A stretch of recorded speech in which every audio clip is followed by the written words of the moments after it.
से भी ये मुतालबा करता हूं कि आप इस केस को कमेटी के पास भेजें। उसकी बुनियादी वजह क्या है?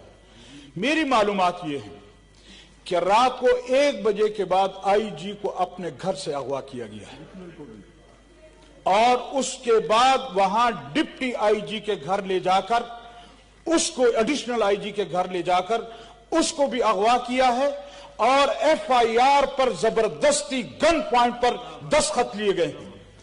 लिहाजा मैं मुतालबा करता हूं कि इस ऐवान से एक कमेटी को ये रेफर किया जाए कि क्यों ऐसा हुआ है और इसकी तहकीकात होनी चाहिए।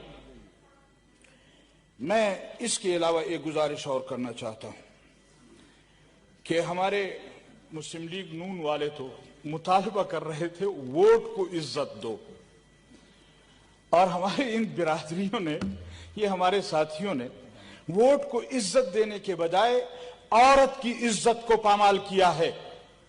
इन्होंने चादर और चारदीवारी की इज्जत को पामाल किया है। अगर एक कमरे के अंदर खातून मौजूद है, क्या पाकिस्तान का कोई कानून ऐसा नहीं है? और फिर यहां आकर बात करते हैं और कहते क्या हैं? वो कहते हैं कि बेवकूफ दोस्त से अक्लमंद दुश्मन अच्छा है।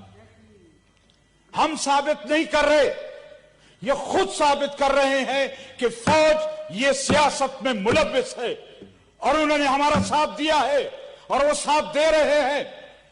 और अगर ये समझते हैं कि इस चमचागिरी से वो शायद फौज के या इस इदारे के कुछ हिमायत हासिल कर लेंगे, तो मैं उन इदारों को भी कहना चाहता हूं कि इन दोस्तों से आपके वो दुश्मन बेहतर हैं जो कम से कम आपको इस तरह आपकी पगड़ियां नहीं उछालते, आपके साथ वो काम नहीं करते।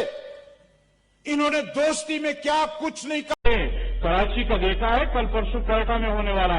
Thank you. मैं आपको बताऊंगा कि आपकी अभी तो आपकी सलवारें गीली होने वाली है, सिर्फ टांगे नहीं काटेंगी। Thank you. अब सलवारें भी गीली होंगी।